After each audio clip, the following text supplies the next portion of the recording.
cada vez mais evidente. O Brasil tem um passivo de políticas públicas que zelem pelo social. O reflexo disso é a desigualdade e a violação de muitos direitos da população em vários setores.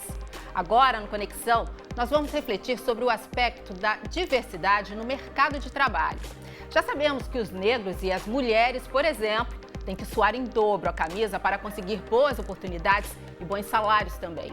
Mas quem de fato perde com isso, hein? A Aline Klein, da consultoria Great Place to Work, e a Rafaela Taide, do Instituto Brasileiro dos Direitos da Pessoa com Deficiência, vão ter essa conversa com a gente. Sejam bem-vindas ao Conexão. Obrigada, Tudo bem? Prazer. Tudo bem. Eu tenho uma pergunta em comum, né? Eu gostaria de saber o que vocês entendem como um mercado de trabalho, um ambiente de trabalho diversificado. Acho que você pode começar, Rafaela. Para mim, eu acho que para o IBDD, um ambiente diversificado é aquele que você olha a pessoa e você não olha as características da pessoa.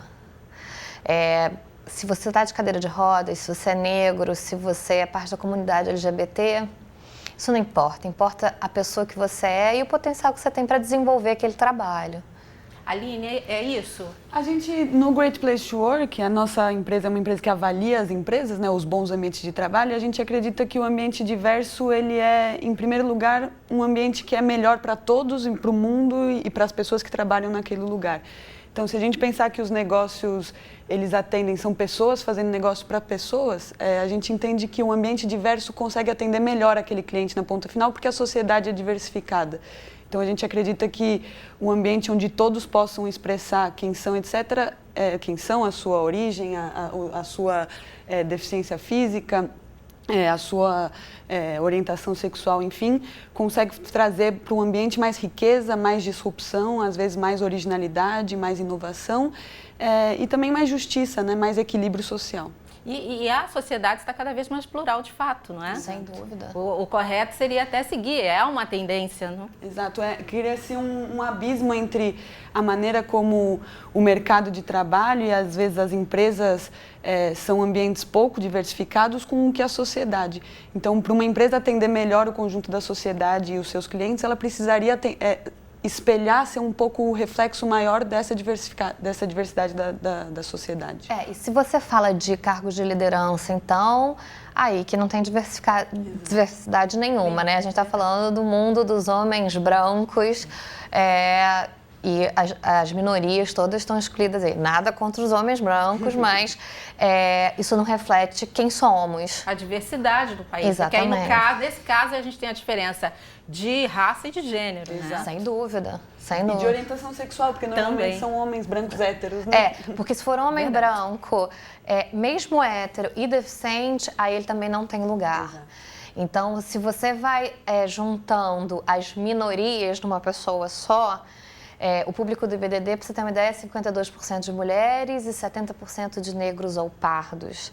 São pessoas com deficiência. Então, você está juntando várias minorias numa pessoa só. Se você não olhar o indivíduo e olhar apenas o grupo que ele faz parte, a chance dele conseguir um emprego é praticamente nenhuma. Pois é, trazendo isso para a prática, acaba sendo até preocupante pensar numa menina homossexual, sim, uma mulher, né? Uma mulher homossexual, negra, procurando o primeiro emprego. É muito difícil. Provavelmente ela vai ouvir muitos nãos antes de encontrar o primeiro sim.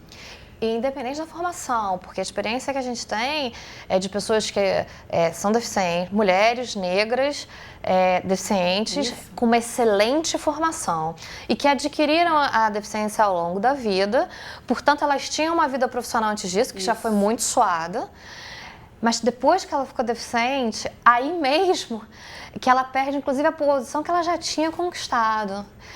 E que é a mesma situação de uma pessoa trans, suponho, porque estávamos conversando aqui, eu e a Aline, a deficiência você pode adquirir ao longo da vida e você pode fazer a transição ao longo da vida também. Então, isso faz com que no discurso esteja muito bonito, as leis sejam muito bonitas, mas o que a gente faz na prática está muito longe de ser o que a gente deveria fazer. Está muito longe. A Rafaela falou de leis, né? É bom a gente citar que o Supremo Tribunal Federal confirmou por unanimidade, né, considerou a constitucionalidade da lei de cotas, aquela lei que prevê de 2% a 5% de empregabilidade, 2% a 5% no caso dos deficientes. A lei que é a 12.990, ela é de 2014 e reserva 20% das vagas para negros e pardos em concursos públicos, para cargos públicos. É uma legislação que, de fato, tem ajudado ou ainda não? É o suficiente? A gente acredita que, do ponto de vista da legislação, esse tipo de ação em que pese a gente entende como medidas paliativas de correção histórica, elas ajudam, elas favorecem o ingresso. Se a gente pensar 20% de uma população dentro de uma empresa ser negra, ainda está muito abaixo do que são a proporcionalidade da população negra, considerando pretos e pardos, na sociedade. A gente vive num país que pretos e pardos que compõem a população negra são de 54% da população. Então, se você trabalhar com números 20%, se levar a fundo esses dados, a gente ainda está muito abaixo. Mas, da mesma maneira, hoje os números são muito menores que esses. Então, esse tipo de medidas paliativas, essas pequenas correções históricas, porque é uma correção histórica, a base fundacional da nossa sociedade é em base à escravidão negra, e isso é o problema, a situação com que a gente lida hoje é resquício dessa condição histórica do nosso país. Então, na nossa opinião, ajudam. Mas ainda a gente encontra problemas, e a gente também estava falando disso, na aplicabilidade dessa legislação. Sem dúvida. Aqui no Brasil tem as leis que pegam e as leis que não pegam, né? Em geral, leis de ações afirmativas não pegam. A experiência que a gente tem da lei de pessoa com deficiência, que é bem anterior, né, é que ela não pegou. E onde está o X da questão para uma lei pegar? É a sociedade apoiar? Sim, mas é a fiscalização. Não é fiscalizado. O Ministério do Trabalho, se você não cumprir uma cota de aprendiz, que é uma lei muito mais controversa do que essas que a gente está abordando agora, você vai ser autuado e você vai levar uma multa. Se você não cumpre a cota de negros e pardos, mulheres, enfim, se você não cumpre a cota da pessoa com deficiência, isso não acontece. Eu trabalho há 14 anos no IBDD, a minha população em geral é de baixíssima renda, negra, porque a gente tem o histórico da escravidão, que a gente nunca conseguiu fazer algo efetivamente para recompor tudo que a gente tirou. Eu tenho mulheres que a gente sabe, somos 3 mulheres aqui, sabemos como não é cumprido. Não é cumprido mesmo. E a empresa pode chegar e dar qualquer desculpa. Em geral, desculpa acho que é forte, a empresa tem que ser parceira da gente. Portanto, vamos dizer, a resposta é sempre... Esse feedback não é de acordo com o esperado. Eu não acho nenhum deficiente qualificado, as mulheres não têm interesse por essa área, quando na realidade o meu banco de currículos, por exemplo, são 70% de negros, né? 52% de mulheres. 30% do meu banco são pessoas com nível superior completo, mas que estão sendo procuradas para vaga de auxiliar de limpeza, almoxarifado, e aí aparece uma vaga de advogado. Eu tenho advogado no meu banco, mas ele nunca conseguiu o primeiro emprego, ou ela nunca conseguiu o primeiro emprego. Eu acho que o interessante disso são 2 coisas. A primeira é que a gente tem hoje dentro das empresas uma pirâmide invertida. Então, a base das empresas brasileiras muitas vezes pode ter uma população mais diversa, digamos assim. Então, tem uma população mais negra, etc. E aí, quando vai chegando nos níveis de liderança mais altos, e aí quando a gente chega nos cargos de CEO e presidentes de empresa, esses números são quase irrisórios, assim, a gente tem pouquíssimos. Mulheres negras no nosso país, pelo menos de grandes multinacionais, a gente tem 1 ou 2 que chegam à presidência de uma organização, etc. E por um outro lado também tem a questão dos mitos, né? Sem dúvida. O mito da formação, por exemplo. A gente no Great Place to Work está trabalhando hoje com alguns dados e um dos números é que a proporção hoje no nosso país, a proporção de homens brancos para homens negros nas universidades é de 2:1. E quando aumentou o acesso dos negros à universidade aumentou. Quando isso chega aos cargos de liderança, essa proporção vai de 50 homens brancos para 1 homem negro em cargos de liderança e diretoria. Não cabe mais a desculpa de que o negro não teve o acesso adequado à educação, então ele não está preparado para a vaga. Tem muitos negros preparados Sem dúvida. E não é também justificativa para mulheres e para pessoas com deficiência. Nós fizemos uma pesquisa no IBDD para avaliar a escolaridade do deficiente deficiente em relação à população em geral. Há muito pouco dado, então a gente teve que ver com base nos nossos 8 anos de existência e fizemos um painel. A educação no Brasil, ela é ruim, mas ela é ruim em geral. Ela é ruim para a população em geral. É óbvio que surdos têm uma especificidade, porque você pode até ter intérprete de Libras nas escolas, porque a lei diz que tem que ter intérprete, mas a lei não obriga o ensino de Libras, portanto, muitas vezes você paga o intérprete para absolutamente nada. Mas se você pegar a população de deficientes auditivos, visuais, que tiveram ela está pare com com a população em geral. Então, essa história da qualificação é um problema em geral. E por que as minorias são menos empregadas que a população em geral? A única resposta que a gente tem para isso é preconceito. E o preconceito vem de onde? Vem do desconhecimento. Isso, da educação. Exatamente. Agora, só lembrando, eu falei da legislação para os deficientes, empresas com mais de 100 funcionários precisam contratar de 2% a 5% de reabilitados e pessoas com deficiência. Isso empresas privadas. Empresas públicas têm que reservar no seu cadastro do concurso de 5% a 20% das suas vagas de concurso. O que acaba acontecendo é que as empresas públicas que deveriam dar o exemplo tentam burlar isso fazendo concursos que daria menos de um deficiente, e dizem que não precisam. Então, eles lançam 10 vagas e falam, não dá um deficiente, então eu não vou chamar a pessoa. E aquele que consegue chegar ao mercado, né, se encaixar nessa parcelinha aí, nesse espaço, ele sente que é realmente incorporado ali ao quadro? Como é que é a aceitabilidade? Não. Nós fizemos uma pesquisa, inclusive, muito boa com o Senado, há uns anos atrás, para ver como é que a pessoa se sentia no mercado de trabalho. 78% das pessoas entrevistadas, e essas estavam empregadas já, inseridas no mercado, sentiam preconceito. Em que sentido? Estavam num cargo muito abaixo da sua formação ou capacidade, não tinham plano de carreira, como as outras pessoas. Muitas vezes eram contratadas para ficar em casa, para não serem vistas. Não era nem home office, não. As empresas, durante um período, isso foi muito comum, no início dos anos 2000, de contratar e falar, fica em casa, eu te pago o salário mínimo e eu não quero você aqui na empresa.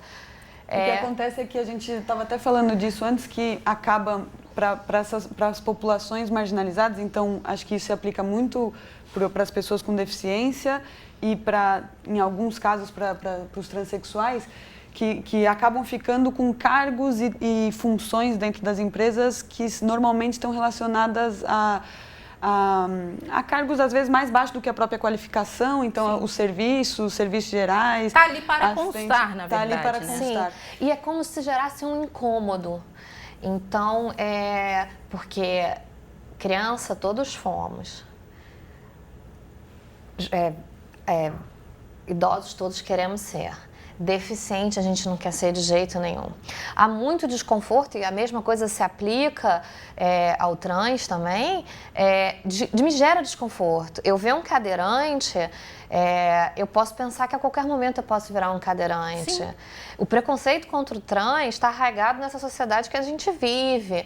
Então, o que eu não entendo me ameaça de alguma forma. E acho que o desconhecimento leva a isso. A gente atendeu uma empresa recentemente, uma empresa grande, e eles estavam contando pra gente como eles tiveram dificuldade para discutir com a empresa. Eles tinham uma colaboradora de muitos anos com deficiência visual que vinha batalhando para a sua trilha de carreira crescer e pelo seu desenvolvimento dentro da organização.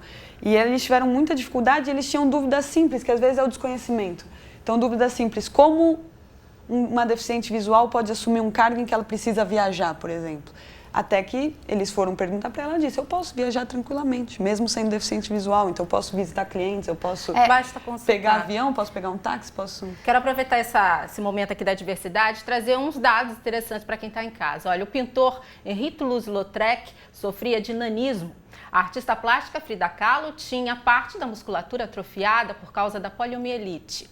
O diagnóstico de esclerose lateral amiotrófica não impediu Stephen Hawking de se tornar um consagrado cientista da atualidade.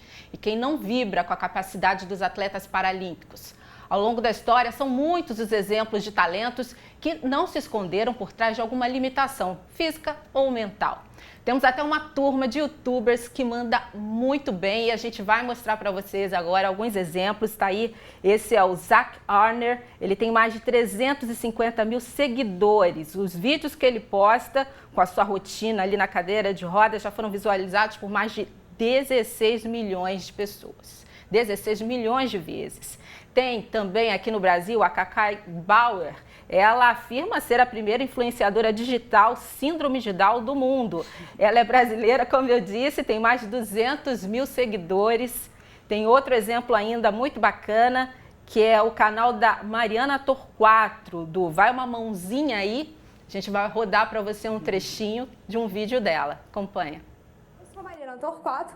Quero lembrar para vocês que todos os vídeos do canal podem receber legendas em qualquer idioma para que o canal seja acessível para pessoas não ouvintes também. O vídeo de hoje é uma continuação de um vídeo que eu fiz e vocês gostaram muito, que foi os 5 famosos com deficiência que você não fazia ideia. Ele vai aparecer aqui, caso você ainda não tenha assistido, você tem que assistir esse vídeo porque esse vídeo é muito legal. E agora eu tô trazendo a versão 2.0 desse vídeo, só que focando na síndrome de Asperger. Semana passada a gente conversou sobre o suposto autismo do Messi e falamos sobre a síndrome de Asperger. Você não assistiu esse vídeo, gente? Não acredito, ó, vou te dar mais uma chance aqui, ó, vai aparecer aqui. Clica aqui, assiste esse e depois você volta pra esse aqui, beleza? Porque tem algumas coisas...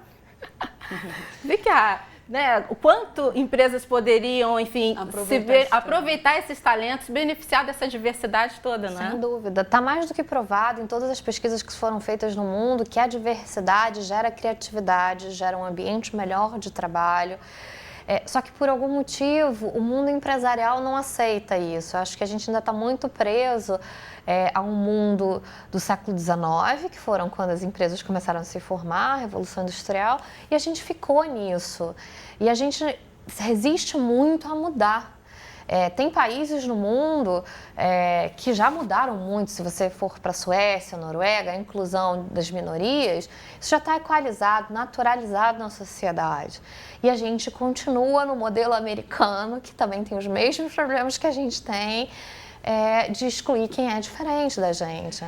Eu acho que esses vídeos do YouTube demonstram o quanto de talento a gente perde, a gente deixa para trás por estereótipos e preconceitos. A gente vem discutindo isso com as empresas porque eu acho que um primeiro passo o conjunto da sociedade começou a dar, que é com a questão das mulheres. Eu acho que é um primeiro passo em que a gente começou a avançar. Então hoje, para nós mulheres, ainda a gente corre aquela corrida de 100 metros com mais barreiras do que os homens no geral. Mas a gente, acho que com muita luta e muito esforço, ao longo foi galgando alguns espaços maiores na sociedade. Só que a gente ainda deixa para trás muito dos talentos. Então, boa parte da população desse país, por exemplo, que é da população negra, as pessoas com deficiência, o conjunto dos LGBTs. Se a gente pega, por exemplo, o T da sigla LGBT, os transexuais, 97% dos transexuais brasileiros hoje tem como única oportunidade a prostituição, ou estão em situação de prostituição, trabalham com a prostituição, ou já passaram por ela. E quantos talentos, quantos bons advogados, engenheiros, quantos bons médicos a gente não deixa para trás por esses estereótipos, né? E as empresas perdem também no seu ganho, eu acredito. Sem dúvida. Porque tendo funcionários com visões diferentes, né, ela pode alcançar públicos diferentes. É o contraponto daquela visão homogênea, de todo mundo que teve a mesma educação, estudou nos mesmos colégios, fez as mesmas coisas. Você não tem aquela ideia diferente. Tem uma pesquisa de Cambridge que fala que eles fizeram uma pesquisa com 1000 empresas, mais ou menos, e eles chegaram à conclusão de que as empresas que investiam objetivamente, conscientemente em diversidade, ou proporcionar um ambiente mais diverso, que é isso um pouco, porque tem a questão da população negra, é buscar escolas diferentes, não pegar todos os currículos da mesma universidade, dos mesmos cursos, buscar bairros diferentes, distintas localizações geográficas, idades diferentes, pessoas com capacidades físicas diferentes, etc. Tudo isso produz mais. E essa pesquisa de Cambridge dizia que essas empresas que investiam em diversidade, elas tinham 15% a mais de produtividade e rendimentos de lucro do que as empresas que não investiam. Essa é uma questão que a gente poderia começar nas escolas, né? Sem dúvida. Sem dúvida. Isso porque a criança não nasce com preconceito de nada. A criança vai se formando na sociedade, especialmente dentro da escola. Hoje em dia, com pais trabalhando cada vez mais. A gente faz experiências em escolas, a gente tem um projeto dentro das escolas municipais em que os nossos agentes de inclusão escolar ficam num laboratório de informática e de leitura, tirando dúvidas das crianças. Então, eles são um ponto de referência das crianças para tirar dúvida. E quando a gente fez a avaliação do início do projeto e as outras avaliações, as crianças já não percebiam mais a deficiência do agente. Elas percebiam que, você falava, tem alguma coisa diferente? Uma das perguntas é, tinha alguma coisa diferente que você vê no tio? Não. Às vezes ele é muito alto, às vezes ele é muito legal. Nada a ver com a deficiência. Provavelmente não. Então você naturalizou para aquela criança que a deficiência está ok. E isso é um exemplo para as crianças que estão atendendo aquela escola, que são deficientes também.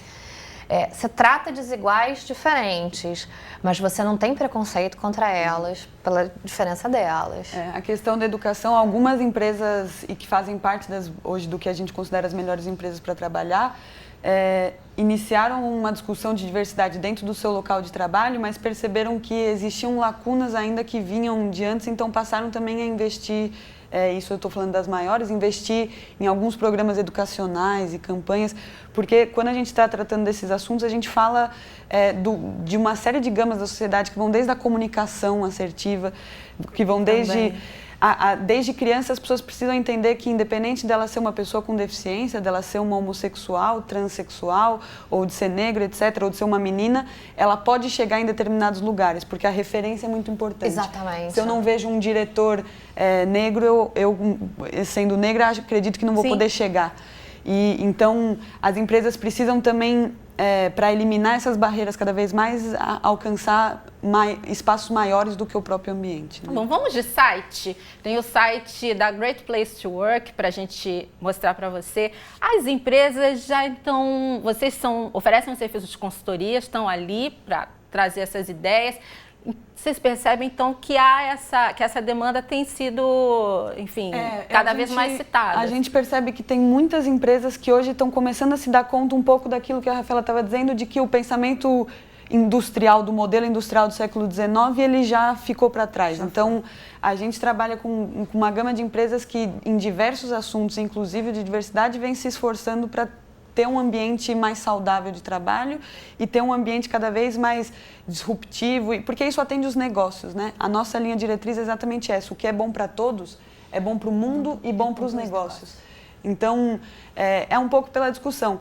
É uma fórmula muito fácil, simples, fórmula não é? Deveria, né? No nosso caso, a gente funciona como consultoria de RH também para a empresa, mas a nossa experiência com as pessoas com deficiência é que há um discurso, melhorou ao longo dos anos o discurso em relação à pessoa com deficiência, mas a prática com relação à pessoa com deficiência, apesar de lei, apesar de falarem mais, isso não mudou.